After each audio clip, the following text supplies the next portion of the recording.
Okay, thank you, everybody. Thanks for coming. And special thanks to Senators Murray, our ranking member on appropriations, Merkley on budget, and Senator Hassan, your ranking member on something. JEC. JEC. So thank you for coming. Last night, President Trump plunged the country into chaos, a cruel, nasty, and illegal chaos. Without a shred of warning, the Trump administration announced a halt to virtually all federal grants and loans across the country. In an instant, with no precedent, no justification, no legal grounds, Donald Trump has shut off billions, perhaps trillions of dollars that help American families every single day. It's cruel. It's reckless. And this money supports states and cities, school boards, hospitals, small businesses, families, firefighters, police officers, fighting fentanyl. So many things just, boom, cut. Law enforcement, aid to the elderly, support for veterans.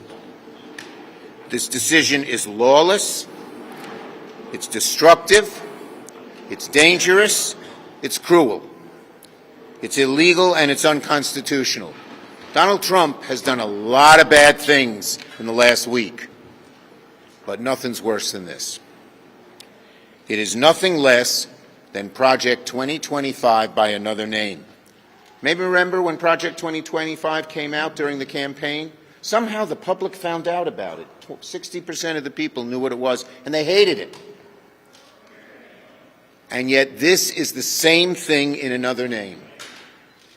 Same types of slashes and things that hurt people. And who are they putting in charge? The chief cook and bottle washer of 2025, Russell Vought, to implement it. So you know what they're up to, and you know the American people hate it. People are scrambling in all of our states to figure out what it means. I've gotten hundreds of calls from everybody, Head Start, hospitals, firefighters. What does this mean? What does this mean? People are worried. People are in a panic about it. And many of our groups that get the money, whether they be governments or businesses or nonprofits, they have to make mortgage payments, they have to pay their staff, they have to keep operations running. What do you think when you've heard the funding is cut? So just about any organization, whether it's a school, a state, a police department, fire, hospital, that depends on federal grant money to run its day-to-day operations is now in danger. Thanks this morning, thanks to Donald Trump, health care for seniors and veterans is at risk. Thanks to Donald Trump, mass transit and workers getting to and from work will have a difficult time. Thanks to Donald Trump, there's new taxes for Americans everywhere, a new tax on active military duty and spouses. They totally eliminate the child tax credit, and they tax Social Security benefits. Hospitals and community health centers can't draw down any of their funds. They need it every day, to deal with people who have emergencies at hospitals. Head Start programs in New York have already begun to feel the impact. They're unable to access any funds. Some of them owe rent checks today. They don't have the money. This is cruel, and it affects everything everywhere. Republicans are quite literally defunding the police. And on all these things, we will not stand idly by. The blast radius of this terrible, unconstitutional, and illegal decision is virtually limitless. Its impacts are going to be felt over and over and over again by families, and we are already in touch with families and people throughout the country to mobilize them against this cruelty, this blatant assault on Americans. And American families should make no mistake, the money's been taken from them, will be spent. That money will be spent, but not on them, on the people at the very top who want tax cuts. It's cruelty and lawless, as I said. Does this cruel action hold down the price of your groceries? No, it'll probably raise it. Just yesterday, even before they did this, I was in upstate New York talking about funding to stop the scourge of bird flu because eggs are $6. You hold back the funding that farmers need to do that, price will go up higher. That's just one small instance of how much this affects things. So, no matter how much he believed, the President does not have the authority to ignore the law. I spoke to Tish James, our Attorney General in New York, and she is the head of the Attorneys General Association. They're filing a suit, and we're going to be joining them in other legal action. But it's not just going to be legal action. There's going to be action everywhere. Pressure on Republican House and Senate members to see if they support this stuff. Mobilization of people across the board, because this cannot stand. It's just awful. Patty. Got this. Well, thank you. You know, every one of us in this building owes a huge debt of gratitude to our Capitol Police. Considering all the sacrifice they make to keep us safe, we all should be able to say with one voice that if you violently assault a Capitol Police officer, you should not get a pardon, and you should not get off scot-free. I'm going to have a lot more to say on the floor later today, but from Trump pardoning violent insurrectionists to issuing blatantly unconstitutional executive orders to lawlessly blocking bipartisan funding. We've got a lot of ground to cover. And today I want to talk about the OMB guidance the Trump administration issued in the dead of night. In a brazen and illegal move, the Trump administration is working to freeze huge chunks of federal funding passed into law by Republicans and Democrats alike. Now, not even 24 hours later, they are issuing new guidance, trying to clean up the massive mess they've made, saying, wait, we don't actually know what we're doing. But they are still leaving needless uncertainty about what actually is happening, and they are still, let me make that clear, still withholding approved funding all across the government. Meanwhile, the chaos is already hurting people, creating confusion and causing devastating delays. Where do we start here? There are a lot of urgent questions, but precious few answers, and the answers keep changing. What about grants for public safety, grants for our firefighters, or that prevent violence against women? Those aren't direct to individuals. Are they still halted? Healthcare. What about the community health centers that millions rely on, including in our rural areas? Money fighting the opioid crisis. Grants that go to states, communities, and nonprofits. Are they stopping funding for addiction treatment and prevention? Clinical studies. Scientists at the University of Washington and Washington State University are deeply alarmed. This is not theoretical. Research projects will collapse. Staff will be furloughed or laid off. Tribes in my state are deeply alarmed that they will see severe cuts across healthcare, education, law enforcement, housing, practically every aspect of daily life on Indian land.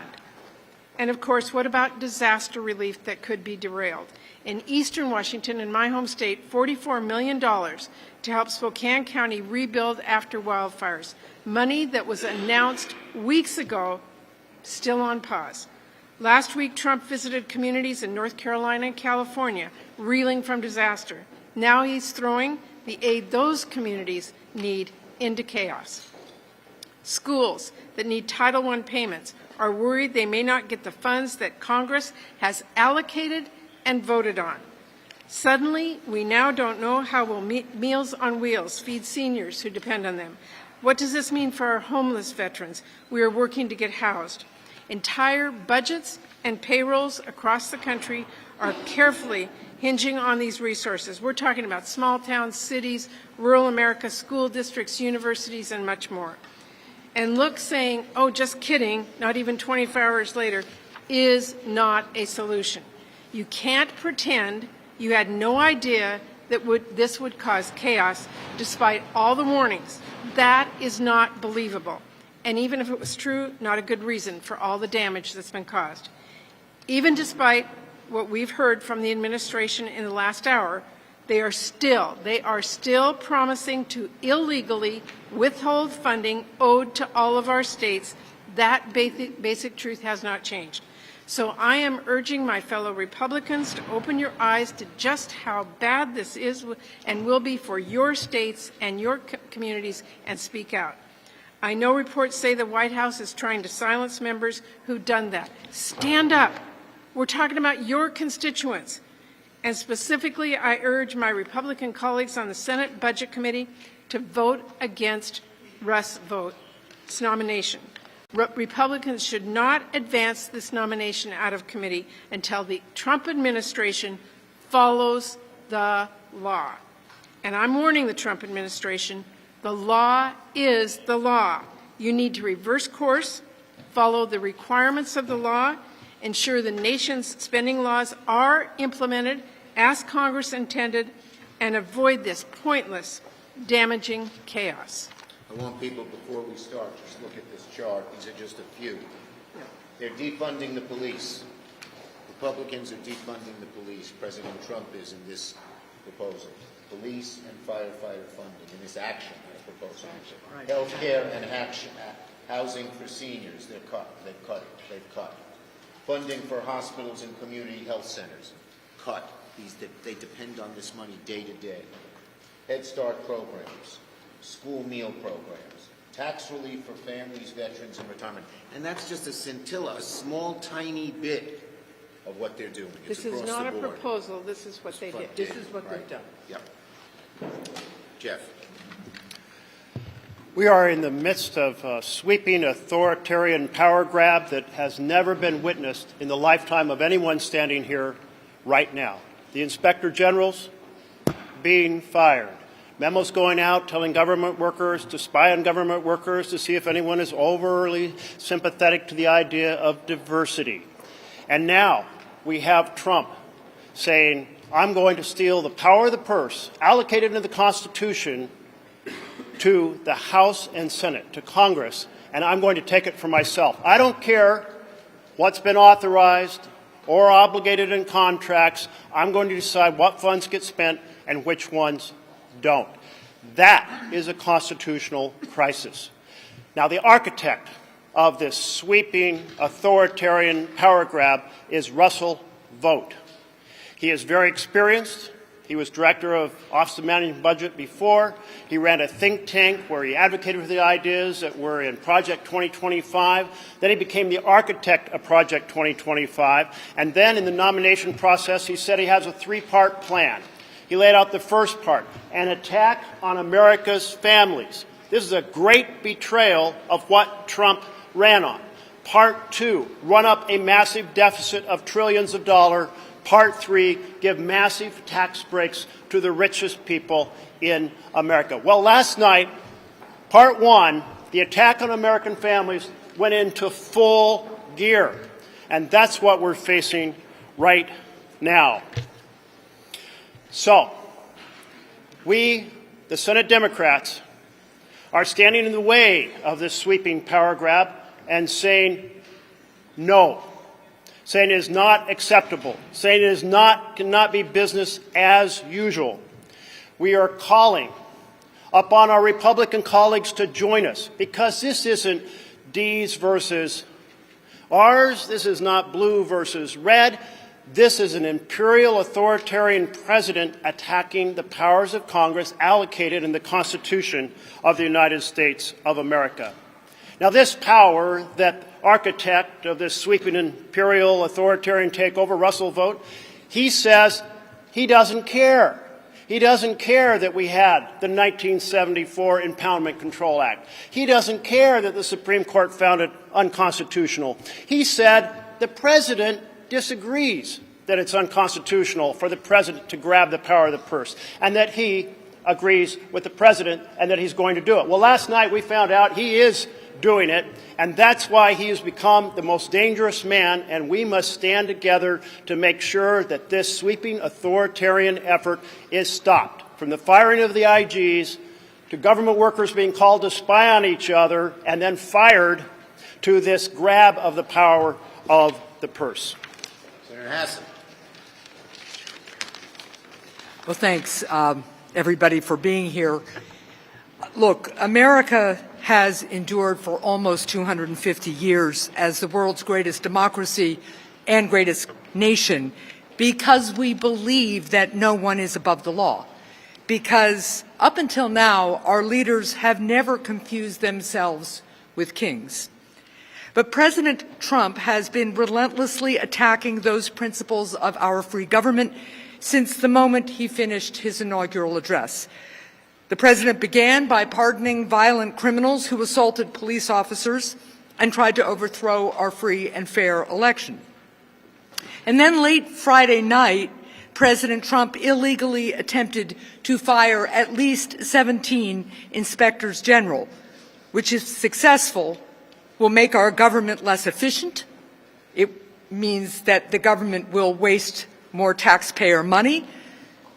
And the absence of inspector generals also will allow big corporations to rip off the American people, especially through some of the government contracts that they hold.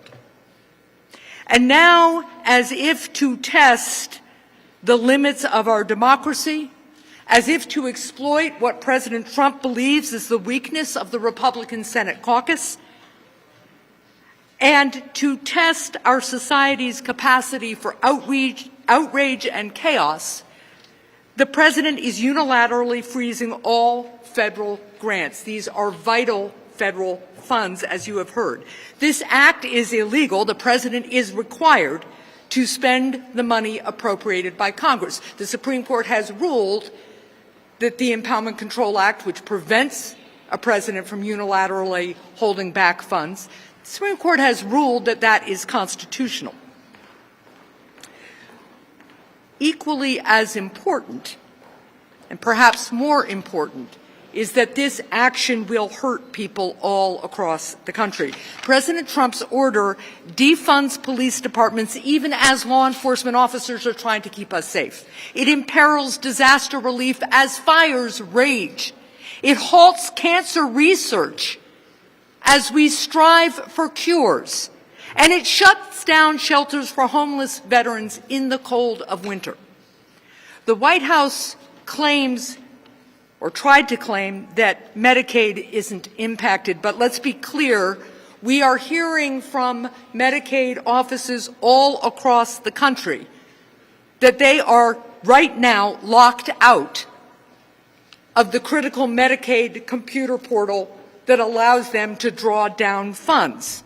They are locked out of these federal reimbursement systems, which in practice means that federal funds can be halted or rejected.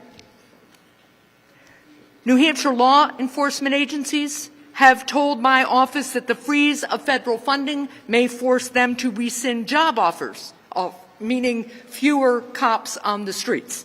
A New Hampshire organization that helps domestic violence survivors also told my office that it is now locked out of federal funding systems, which will significantly impact the crisis centers it runs for women. These are concerted and insidious actions.